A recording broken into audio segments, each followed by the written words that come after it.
Bonjour à tous. Donc, nous allons démarrer ce webinaire dont le sujet est un retour d'expérience de la mise en place d'un modèle de gestion de ressources qui a été déployé pour une équipe de l'entité IT du groupe Volvo. Je vais pouvoir vous en parler puisque je suis consultante en gestion de projet chez TeamSquare et j'ai participé à concevoir et déployer ce modèle de gestion de ressources. Et après, j'ai travaillé avec l'équipe en tant que PMO. Vous avez dans la fenêtre du webinaire une petite zone où vous pouvez poser toutes vos questions. Donc, n'hésitez pas à poser vos questions tout au long du webinaire et après, j'y répondrai à la fin.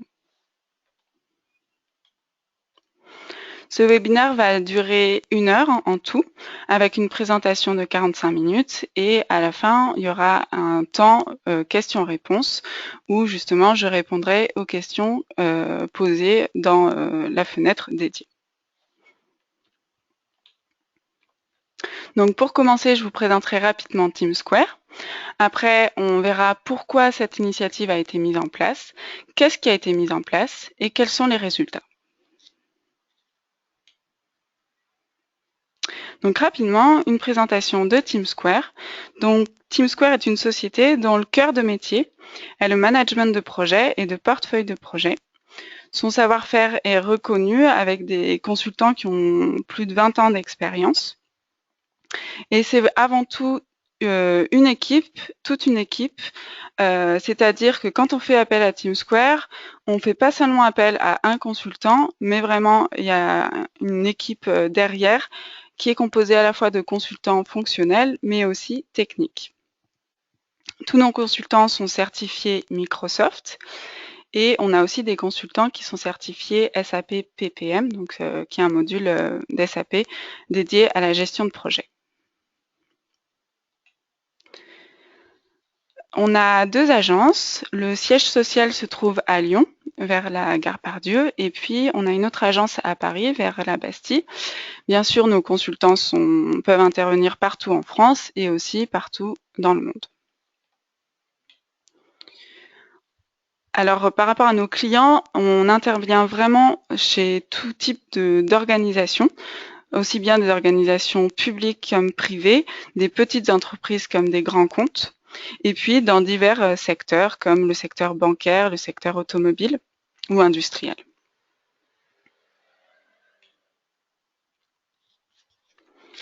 Donc pourquoi cette initiative? Donc déjà par rapport au groupe Volvo, donc c'est un groupe suédois, donc environ 31 milliards d'euros de chiffre d'affaires, dont le cœur de métier est la construction de camions, d'autobus, d'autocars et d'équipements de chantier. On peut citer comme marque Renault Trucks ou encore Volvo Trucks. Donc ici, vous avez les unités organisationnelles du groupe. Donc par exemple, Group Trucks Operation, qui est vraiment la fabrication des camions, ou encore ici la cellule de recherche et développement. Et puis, on a des fonctions transverses, telles que les ressources humaines, la finance, l'IT, dont la politique vraiment de Volvo, la stratégie de Volvo, est de mutualiser ces fonctions transverses. Donc nous, on va s'intéresser en particulier à Volvo IT, à la partie IT. Et donc cette mutualisation va se traduire en homogénéisation des applications IT. Donc vraiment limiter le nombre d'applications utilisées par le groupe. Et c'est pour ça que c'est dans ce cadre-là que l'application SAP HR a été identifiée comme application stratégique du groupe, c'est-à-dire qu'elle va être déployée, elle vise à être déployée pour toutes les entités du groupe Volvo. Donc le but de cette application, elle permet de gérer l'administration des ressources humaines des employés. Actuellement, il y a environ 45 000 utilisateurs de cette application qui sont répartis sur 7 pays. Donc nous, on va parler de l'équipe qui travaille, qui gère cette application, qui gère cette application.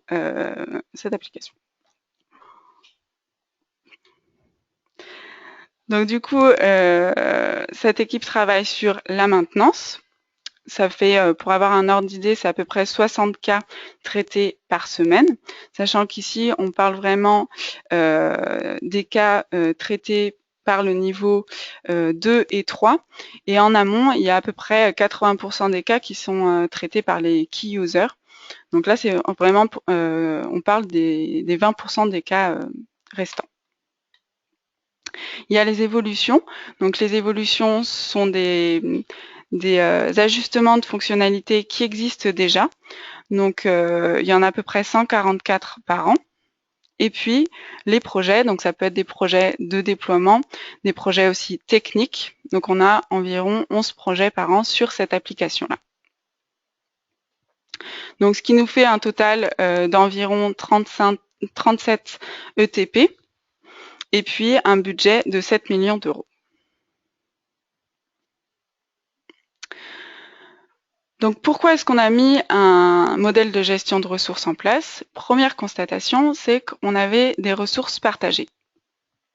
C'est-à-dire que 60% des ressources travaillaient sur plusieurs sujets. Donc à la fois la maintenance, des un ou plusieurs projets, et aussi étaient affectées sur des évolutions. Donc les évolutions, c'est ça dépasse pas 100 jours de charge en tout. Donc c'est des petits projets. Et donc la problématique pour les managers, c'est qu'ils avaient des difficultés à avoir une vision consolidée du staffing des différentes personnes, des différentes ressources. Par contre, en contrepartie, pour les ressources, c'est intéressant puisqu'elles peuvent travailler, parce que souvent, travailler sur de la maintenance, ça peut être un peu répétitif. Du coup, là, ça permet de diversifier les activités sur lesquelles ils travaillent. Mais en contrepartie, donc c'est difficile de savoir qui fait quoi, à quel moment, qui est-ce qui a de la disponibilité et quand. Et donc il y a des risques aussi de pic d'activité. Deuxième particularité de cette équipe, c'est qu'on a à peu près 20 compétences, mais après, chaque consultant n'a pas toutes ces compétences-là et n'a pas le même niveau aussi d'expertise. C'est-à-dire qu'il y a plusieurs modules sur SAP HR, donc par exemple le module de paye, de gestion des temps, mais chaque consultant ne connaît pas tous ces modules et n'a pas non plus le même niveau d'expérience. Et aussi, il y a des spécificités qui sont liées aux contraintes légales de chaque pays. Donc, par exemple, la paye coréenne ne va pas être calculée de la même manière que la paye en France. Donc, vraiment, les consultants ne sont pas forcément interchangeables. Donc, on va vite avoir des goulots d'étranglement.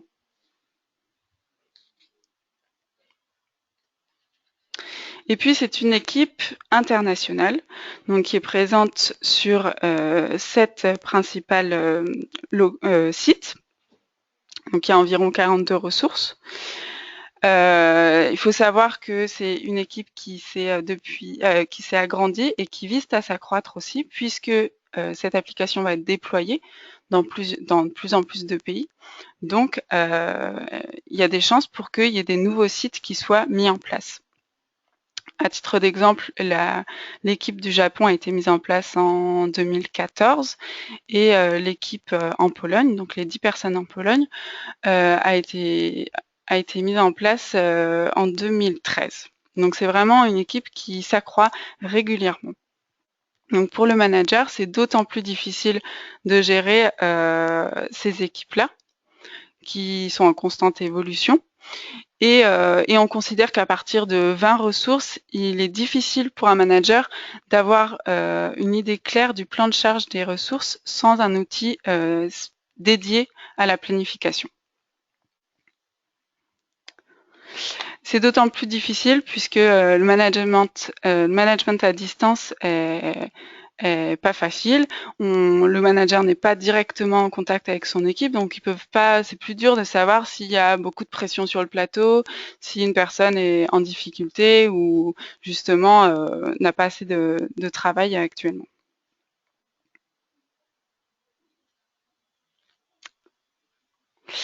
L'autre difficulté, c'est l'organisation. Il faut savoir que donc il y a les équipes des différents consultants. Donc il y a un responsable hiérarchique par équipe. Et puis en parallèle, on a la maintenance, les activités de maintenance, les évolutions et les différents projets qui vont utiliser ces ressources-là. Donc ça fait, et puis on a la cellule architecte, donc qui interviennent également sur ces différentes activités, et les responsables opérationnels de la maintenance des évolutions, ainsi que les chefs de projet, qui sont affectés également sur ces activités. Donc on a beaucoup de responsables hiérarchiques qui sont sollicités, environ une dizaine rien que pour l'équipe SAP-HR. Et on a aussi des responsables en termes de livrables pour ces différentes activités. Donc ce qu'il faut savoir, c'est que avant la mise en place du modèle de gestion de ressources, chacun faisait ses demandes de ressources en parallèle, sans se consulter. C'est-à-dire que la maintenance faisait ses demandes de ressources de son côté, et les projets également faisaient leurs propres demandes. Or, parfois, il s'avère que, par exemple, on fait une demande en début de projet ou en début d'année pour la maintenance. Donc, on sécurise une ressource, par exemple, à hauteur de 50% pour l'année pour la maintenance. Or, on sait que pour la maintenance, il y a des pics d'activité et des creux d'activité. Mais le responsable hiérarchique n'a pas forcément cette visibilité-là. Donc, si un projet a besoin d'un 60% d'une ressource pendant quelques mois, il se peut que cette ressource n'ait pas beaucoup d'activité sur la maintenance, mais du point de vue du responsable hiérarchique, celui-ci n'a pas cette visibilité-là. Donc parfois, on allait voir à l'extérieur et on prenait une ressource supplémentaire pour répondre à ce besoin. Or, finalement, on avait réellement la disponibilité dans notre équipe. Donc c'est un peu, il y a un peu parfois un écart entre le moment où on sécurise la ressource et la réalité du taux d'occupation de la ressource. Donc du coup, on avait vraiment un problème puisqu'on n'anticipait pas les demandes de ressources, on les traitait souvent en urgence. On avait un niveau approximatif des sécurisations des ressources, puisqu'on ne savait pas, il y avait beaucoup de ressources, beaucoup d'activités. Et puis, pas vraiment de coordination et de coopération entre la maintenance, les projets et les évolutions. Donc, l'équipe était vraiment sous pression. Il y a eu des départs, des arrêts maladie, etc. Donc vraiment, il y avait une grosse pression sur l'équipe et puis qui était répercutée sur les livrables où il y avait un risque de délai de livraison des livrables. Donc, qu'est-ce qu'on a proposé? Qu'est-ce qui a été mis en place? Ce qui a été mis en place, c'est un process commun, un PMO et un outil commun pour la maintenance, les projets et les évolutions. Donc le process pour permettre de bien redéfinir et clarifier les rôles et responsabilités de chacun. Un outil dédié à la planification. Donc, il y avait déjà en place disponible MS Project. Donc, ça a été cet outil-là qui a été utilisé pour gérer justement ce modèle de ressources. Et c'était vraiment, l'idée c'était d'avoir un outil, une référence, donc tout rentrer dans un seul outil et avoir un point d'entrée et une référence pour en termes de plan de charge des ressources. Et puis le PMO qui doit organiser, s'assurer que le process justement est bien respecté, mettre à jour l'outil, mettre à jour les plans de charge, donc s'assurer de la qualité des données, et puis coordonner, organiser les réunions, vraiment animer ce process et s'assurer que les données soient à jour. Donc c'est vraiment important parce que l'outil c'est bien, mais ça suffit pas non plus tout seul. On se rend compte que s'il y a personne qui lance une dynamique dans le process, bah, finalement ça prend pas. Donc l'idée c'était d'avoir dans un premier temps de la visibilité sur le plan de charge à 3 mois pour l'équipe et après la deuxième étape d'avoir le plan de charge sur 1 an voire 3 ans. Donc l'initiative a été mise en place en décembre 2011. Pendant à peu près 3 mois, on a redéfini les besoins, clarifié les besoins, rédigé les specs, décrit et validé les process, initialisé les plannings. Et après, pendant 2 mois, on a mis en place, en fait, on est passé un peu en mode run, et ça nous a permis de réajuster les process, etc. Et de créer les rapports, d'aider un peu les utilisateurs à commencer par exemple à faire leur saisie des temps.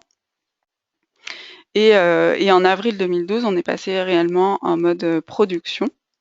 Donc il y a toujours des améliorations un petit peu en cours de route, mais globalement le process et l'outil étaient opérationnels.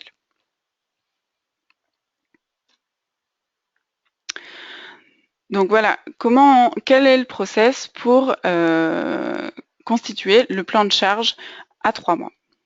Donc premièrement, on sécurise les ressources. Donc en début d'année, on va dire, bah voilà, je sécurise ma ressource à hauteur de 50 ou 100% sur l'année. Au moins sur 6 mois et idéalement sur l'année. À partir une fois qu'on a sécurisé et donc créé notre pool de ressources, chaque semaine, les équipiers vont saisir leur temps, donc tous les vendredis, et ils vont renseigner dans l'outil sur quoi ils ont travaillé, combien de temps ils ont passé sur chaque activité, et puis réajuster le reste à faire. S'ils estiment que finalement ils vont avoir besoin d'un peu plus de temps, ils vont le renseigner dans l'outil. Ces informations-là vont permettre de mettre à jour les plannings. Et donc là, on parle vraiment de planning assez macro. On ne rentre pas dans le détail des activités, c'est-à-dire qu'on va renseigner la charge pour chaque ressource pour un projet. Mais on ne va pas les détailler qu'est-ce qu'il va faire exactement sur le projet. Et donc après, chaque semaine, le PMO va rencontrer les chefs de projet, les responsables de la maintenance, les responsables des évolutions, pour revoir et mettre à jour les plannings. Donc, alors en fait, avec les responsables opérationnels de la maintenance, ça va être plutôt sur un rythme de tous les mois. C'est vrai que c'est difficile. L'objectif, c'est vraiment de planifier l'activité et le volume d'activité de la maintenance sur l'année. Donc en termes de maintenance, c'est un peu difficile de prévoir les pics d'activité parce qu'il y a toujours il peut y avoir des bugs, des soucis un peu critiques. Par contre, on va essayer au maximum d'anticiper. Par exemple, si on sait qu'un projet va passer en production en juin, on va essayer d'anticiper qui est-ce qui va travailler, qui est-ce qui va prendre en charge la maintenance de cette activité-là qui est passée en production. Donc, on va vraiment essayer d'anticiper la courbe, le staffing de toutes les personnes pour la maintenance. Pareil pour les évolutions. On sait, à titre d'exemple, qu'en fin d'année, il y a souvent des nouvelles lois qui arrivent. Donc, en général, par exemple pour la Corée ou les US, il y a souvent des plus grosses évolutions à traiter. Donc, il y a souvent un pic d'activité. Et donc, on va essayer de le rentrer dans l'outil et de le faire apparaître dans le plan de charge des ressources impactées. Donc c'est vraiment cette démarche-là qu'il faut avoir, même si c'est pas évident pour les évolutions et la maintenance. C'est dans cette optique-là qu'on renseigne les plans de charge des ressources. Et puis après, avec les chefs de projet, ça va être des demandes de ressources. Donc soit par exemple, on a déjà une ressource qui est affectée sur le projet et peut-être qu'on va devoir augmenter un peu son staffing sur le projet. Donc, c'est des demandes comme ça qu'on va faire, qu'on va renseigner dans l'outil. Et après, le PMO va pouvoir consolider ses plans de charge, analyser si oui ou non il y a des conflits entre différentes affectations de ressources. Et c'est sur la base de cette analyse-là que la réunion commune de staffing SAP-HR va avoir lieu. Donc c'est une réunion vraiment qui a lieu toutes les semaines et qui regroupe l'ensemble des acteurs, donc à savoir les responsables opérationnels de la maintenance, les chefs de projet, les responsables hiérarchiques aussi, le PMO et le responsable SAPHR. C'est vraiment important d'avoir toutes ces personnes-là, puisqu'on va pouvoir prendre réellement des décisions et rapidement. Donc on va pouvoir, au cours de cette réunion, prendre des décisions avec l'accord et toutes les informations nécessaires, puisque tout le monde est présent et peut partager les informations et voilà, peut donner son accord en fait. Donc c'est vraiment la clé de cette réunion et on reviendra juste après sur le déroulement de cette réunion et son contenu. Donc une fois que les décisions sont prises, donc par exemple on peut avoir décidé que si un chef de projet a demandé une ressource, un nouveau développeur pour son projet, bah, par exemple c'est typiquement une décision qui va être prise lors de cette réunion commune. Et donc après on va pouvoir communiquer cette affectation-là aux ressources de l'équipe. Ou alors le PMO va faire en sorte que les plans d'action définis soient bien respectés. Et donc ainsi de suite, on reprend la saisie des temps, etc. Donc pour revenir sur la réunion commune de staffing SAPHR, donc c'est vraiment une étape clé. On va dans un premier temps rebalayer les informations globales qui concernent l'équipe, par exemple s'il y a une nouvelle personne qui est arrivée, quelles sont ses compétences, partager son profil. On va partager aussi la vue globale du portefeuille SAPHR. Donc ici, c'est un exemple qui a été partagé au cours d'une de ces réunions. Donc on voit vraiment qu'on a l'ensemble des projets. Donc on a en vert, on a par exemple les différents projets SAPHR, SAP. D'autres projets qui concernent une autre application, mais pour lesquels les ressources SAP sont impliquées quand même. Et puis, on a en jaune ici les différentes mises en prod des évolutions. Donc, c'est important de partager ces dates-là pour se coordonner entre les différents projets, les différentes évolutions et savoir si les environnements informatiques sont disponibles ou pas.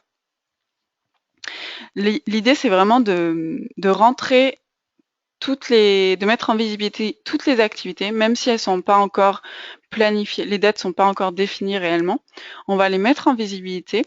Donc par exemple ici, les support package implementation, les dates de ces implementations ici n'étaient pas encore définies.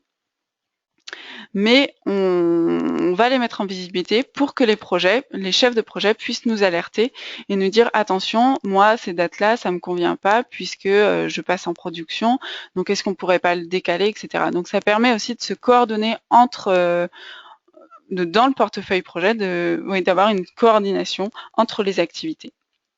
Et pareil, on va aussi mettre en visibilité les projets qui sont identifiés, même si c'est pas forcément, ce n'est que des demandes de projet, par exemple, mais on va les renseigner pour commencer à réfléchir aux affectations des ressources, commencer à dire bon bah quel type de profils vont être nécessaires pour travailler sur ce projet-là.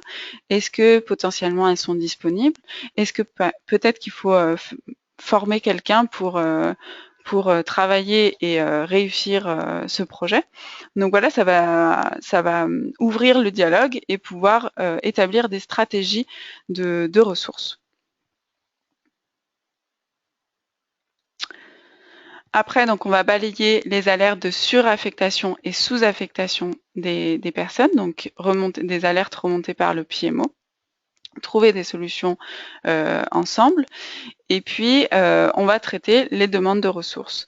Donc, la démarche globale, c'est déjà, on regarde si dans le pool actuel, si dans les ressources actuelles, on a la disponibilité. Si on ne l'a pas, on va regarder si des ressources qui sont actuellement dans notre pool peuvent avoir une affectation plus importante. Donc, par exemple, une personne qui était à 50% sur SAPHR, on va regarder si on peut la libérer de son autre activité et l'augmenter, la passer à 100%. Si ce n'est pas le cas, on va regarder en interne dans le groupe si on a une personne qui est disponible. Et après, on va regarder si on doit faire appel à quelqu'un d'externe. Donc ici, on a un exemple de demande de ressources.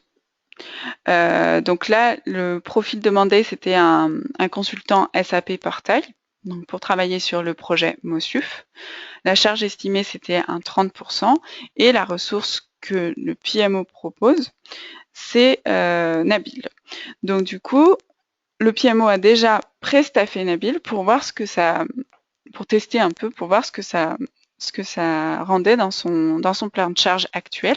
Donc ici, on a la charge MOSUF à hauteur de 1,5 jours par semaine.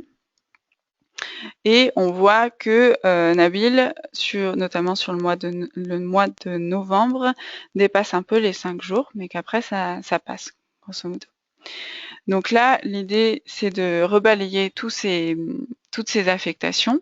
Donc on voit notamment qu'il est beaucoup sur les projets. Il est quand même sur 5 projets.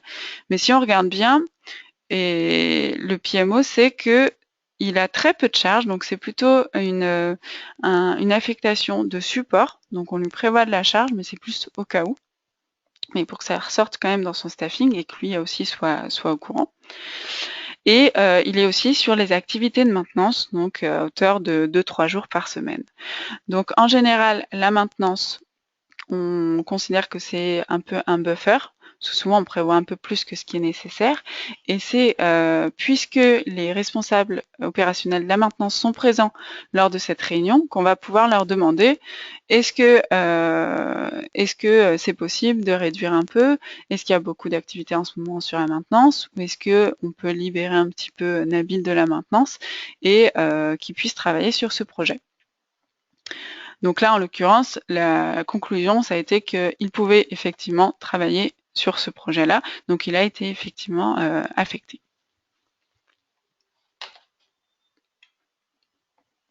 Donc voilà pour le plan de charge à 3 mois. La deuxième étape, c'était le plan de charge à 1 an, voire plus. Donc la démarche globale, c'est déjà en termes de données d'entrée, il faut avoir la liste des projets. L'estimation pour chacun de ces projets, l'estimation des charges par profil. Donc là, par exemple, on a pour le profil BB3 Russie, on a l'estimation par mois pour chaque grand profil, pardon. Voilà, donc c'est déjà un gros travail à faire.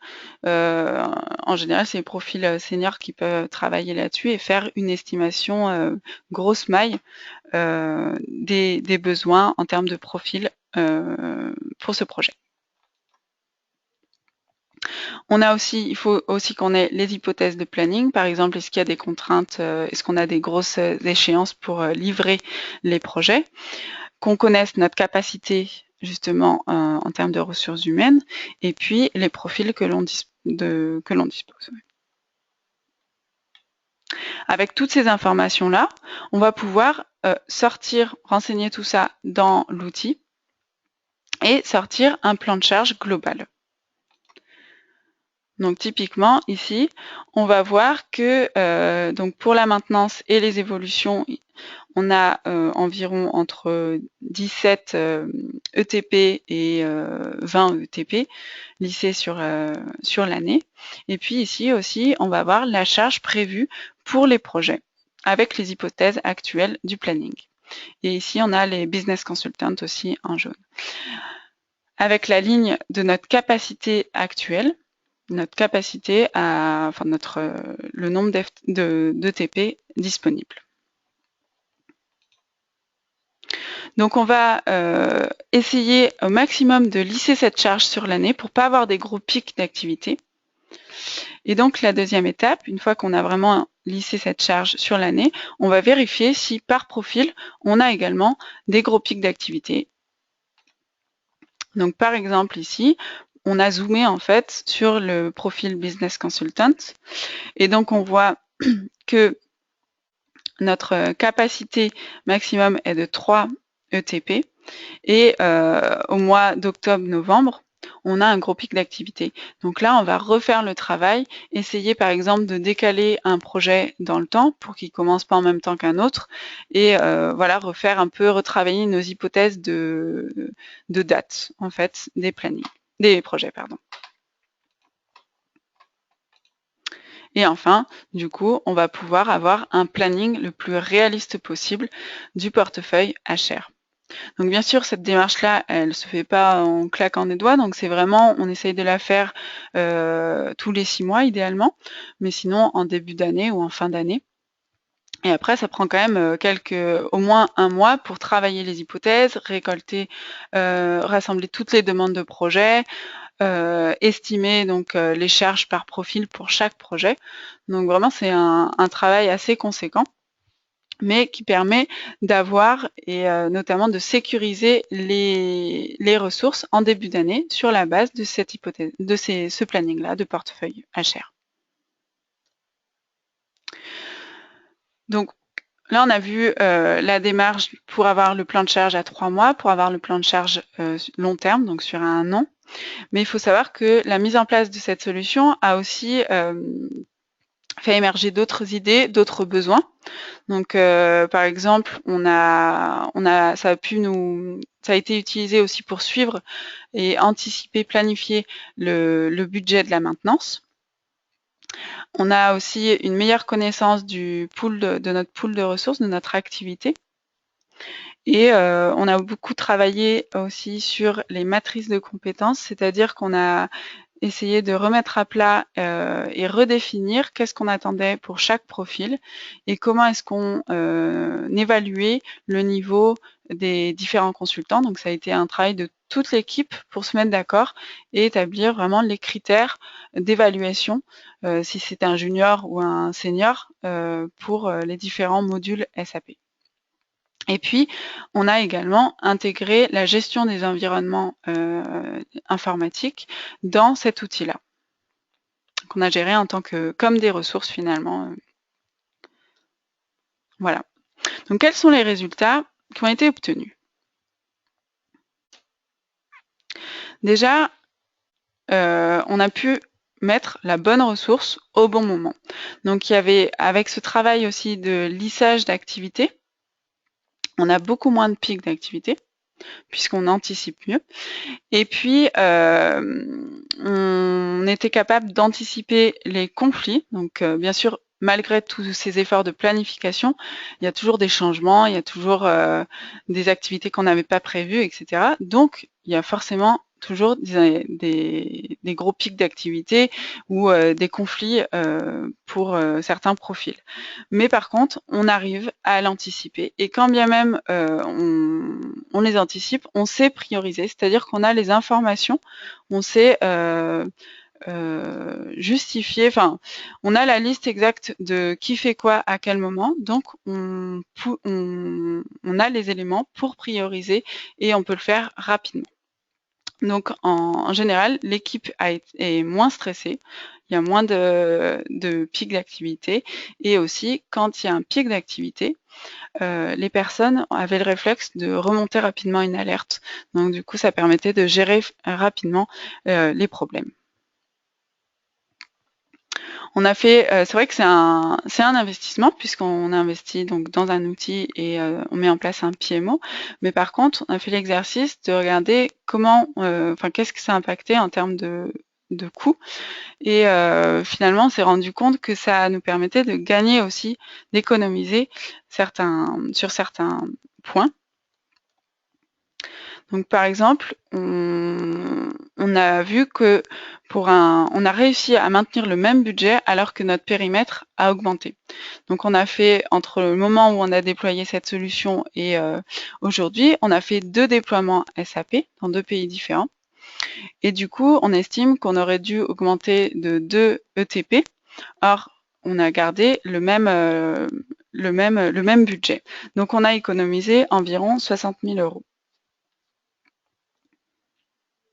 Avec ce travail, de lissage de la charge sur l'année, on arrive à optimiser l'utilisation de nos ressources. Donc, par exemple, là, on voit dans le scénario 1, a des pics d'activité en mars, avril, mai et en fin d'année.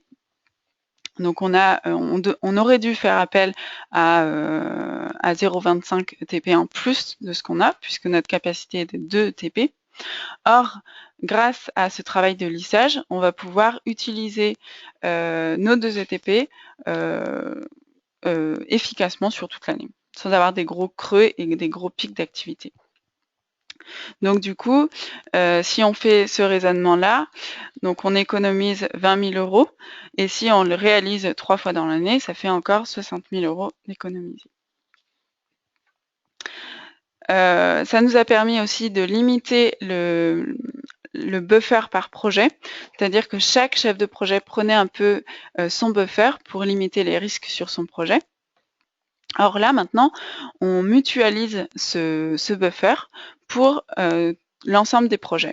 Donc en fait, on se rend compte que les buffers pris individuellement, la somme des buffers pris individuellement est supérieure au buffer commun pour tout SAP, pour tous les projets SAP. Donc on estime, on avait à peu près 10 ETP de consultants qui travaillaient sur les projets. Donc ça fait, on économise environ un 10%, donc un ETP, et donc du coup environ 80 000 euros. Et puis enfin, la mutualisation des activités. Donc par exemple, vu notamment on a une bonne coordination et une bonne coopération entre la maintenance et les projets, on va pouvoir mutualiser les activités comme les tests de régression. Par exemple, si on avait à les faire pour un projet et pour une autre grosse évolution, au lieu de les faire 2 fois, on va pouvoir les faire en une seule fois. Et donc, au lieu d'avoir 10 jours pour chaque, on va peut-être limiter à 12 jours en mutualisant. Donc, on économise 8 jours de travail, donc environ 3 000 euros. Et puis, ce qu'il faut savoir, c'est que le temps qui n'est pas passé à faire ces tests de régression, du coup, on peut l'utiliser sur d'autres activités et donc livrer plus rapidement d'autres activités. Pareil, en ce qui concerne les réaffectations, on est plus efficace dans la réaffectation des ressources. Il est arrivé parfois qu'une activité ou un projet soit annulé.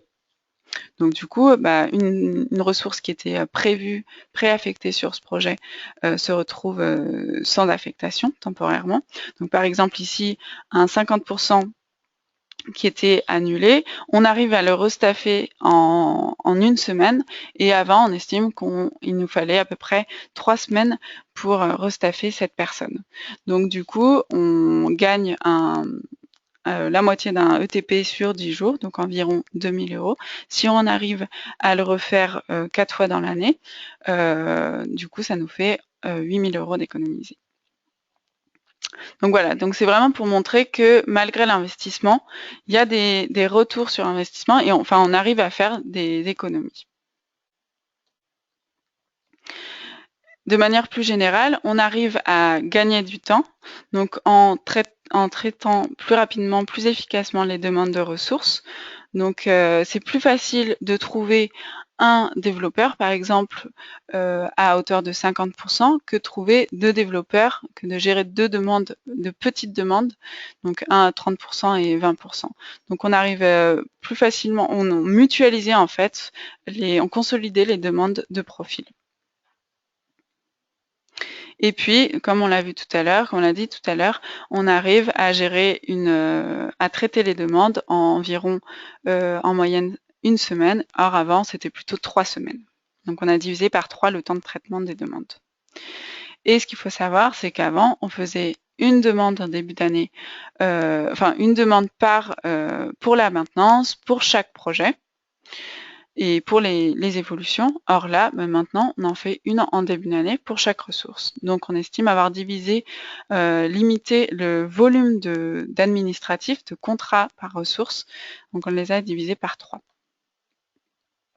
Et puis, bien sûr, on a renforcé la cohésion entre les projets, la maintenance et les évolutions. Donc on arrive plus facilement à mettre en place une stratégie de ressources sur du long terme. Par exemple aussi, si un projet est identifié, donc on va commencer à staffer des personnes sur le projet, mais on va se poser la question, avec les responsables opérationnels de la maintenance, qui est-ce qui, à terme, va reprendre la maintenance. Donc, on va pouvoir affecter des ressources sur le projet et ces mêmes ressources-là vont reprendre après la maintenance de l'application.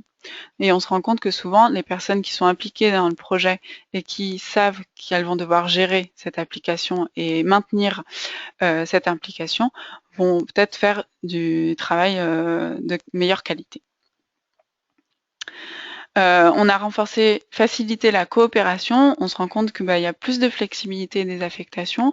Parfois, on se dit on arrive facilement en fait à trouver des solutions, puisqu'on peut de temps en temps dire pour 2 semaines je peux te libérer cette ressource et comme ça tu peux livrer tes livrables dans les temps et inversement. Donc c'est vraiment de la coopération entre les projets, la maintenance et les évolutions. Et puis, on arrive à se coordonner mieux, donc à se coordonner, à utiliser aussi les environnements informatiques en se synchronisant. Voilà, donc en conclusion, la clé de la réussite, c'est que déjà le périmètre a été couvert, a été complet, c'est-à-dire que ça a vraiment pris la maintenance, les projets, les évolutions. Il y a une première initiative des années avant qui avait été faite, mais qui comprenait juste la maintenance et les évolutions. Et finalement, on se rendait compte qu'on n'avait pas toutes les informations pour prendre les décisions. Donc, c'était pas efficace. Donc, c'est vraiment une des clés de la réussite. Il faut aussi que chaque acteur soit impliqué. On se rend compte que si, par exemple, un des chefs des projets ne vient pas aux réunions, on n'arrive pas à prendre, il nous manque toujours des informations, ou rapidement le plan de charge des ressources n'est pas à jour. Donc c'est vraiment clé que chaque acteur participe et vienne aux réunions et mette à jour l'outil. Et une des clés de la réussite, c'est aussi que le responsable,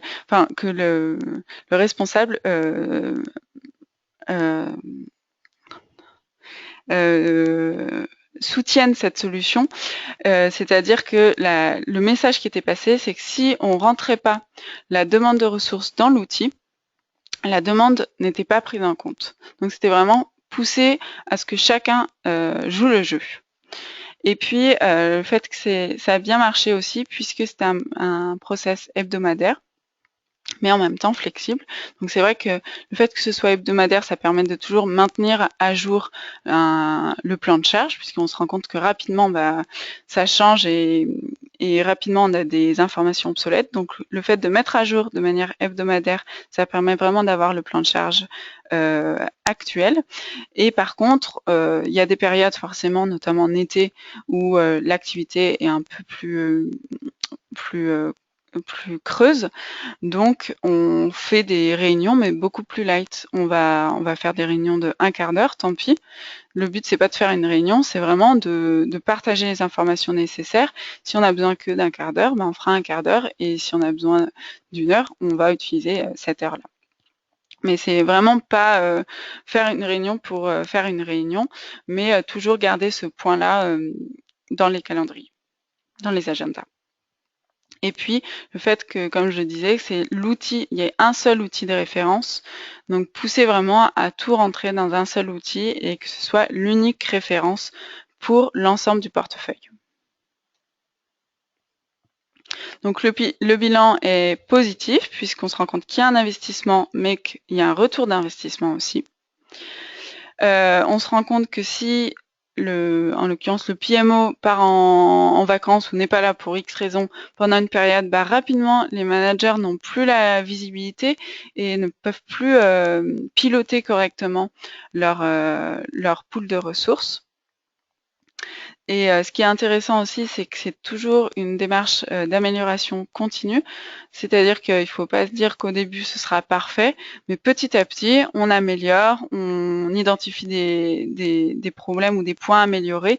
Et du coup, vraiment, c'est une démarche où on se pose toujours des questions et finalement, on étend, comme on a vu, le périmètre. Et c'est ça qui est intéressant aussi.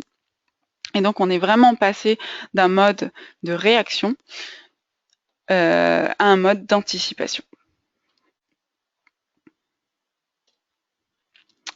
Voilà pour la présentation. Donc, je vais passer à présent aux questions-réponses. Donc, si vous avez des questions, n'hésitez pas. Alors, nous avons une première question. Donc, est-ce que l'investissement des chefs de projet est-il beaucoup plus important que leur gain? Donc c'est vrai qu'il y a des réunions donc toutes les semaines pour les chefs de projet. Donc il y a une réunion avec le PMO et la réunion commune la réunion commune SAP-HR.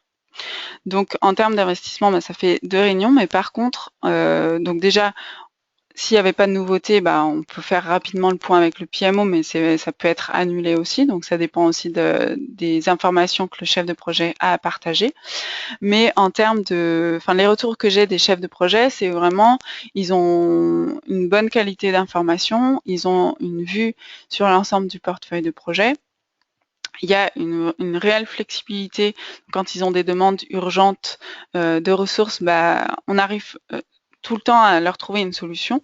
Donc vraiment, ils y gagnent en termes de qualité d'information, de visibilité et de flexibilité par rapport à leurs ressources. Donc c'est vrai qu'il y a un investissement, mais le retour que j'ai eu, c'est que c'était un investissement mais avec un bon retour derrière. La deuxième question, c'est effectivement, donc vous montriez dans l'exemple de demande de ressources le staffing de Nabil. Donc, comment avoir la vue à la semaine, non pas au jour?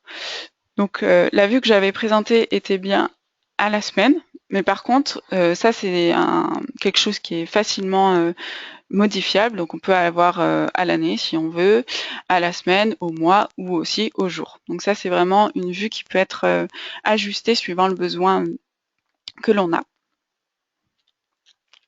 Y a-t-il une équipe qui coach les employés pour s'assurer de la qualité des informations saisies? Les informations sont-elles toujours fiables?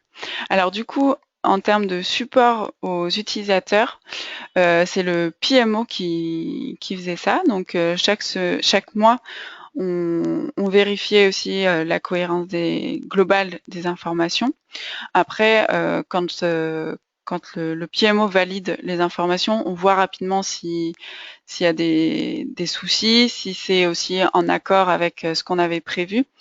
Donc, parce que le PMO a vraiment une vue transverse des affectations de chaque personne. Donc, c'est toutes les semaines finalement, en validant les saisies des temps, on vérifie grosso modo est-ce que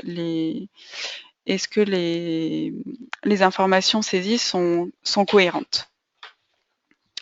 Et puis,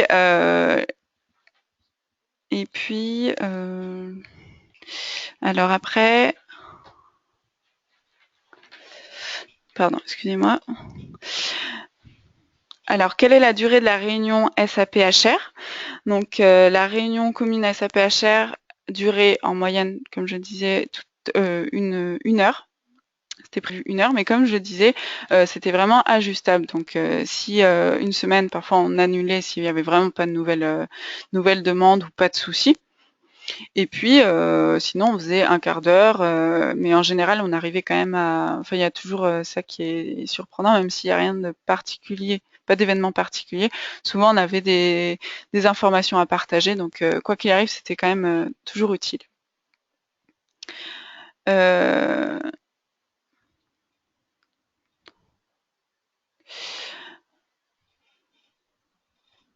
Alors, Par rapport à l'affectation de Nabil, les tâches étaient regroupées par type d'activité. Est-ce que ce sont des tâches récapitulatives ou des tâches catégorisées? Du coup, c'est vraiment des tâches. Là, c'était des groupements par tâche. Donc, on arrive, c'est une vue de consolidation. Après, il y avait un tout petit peu plus de détails au niveau dans le planning lui-même. Mais par contre, c'était les tâches en fait sont au niveau des tâches, on renseigne pour quel projet, pour quelle évolution ou quelle maintenance ça correspond et du coup ça permet d'avoir cette vue-là consolidée. Voilà, il me semble que j'ai répondu à toutes les questions. Je vous remercie pour votre attention et je vous souhaite de passer une bonne journée.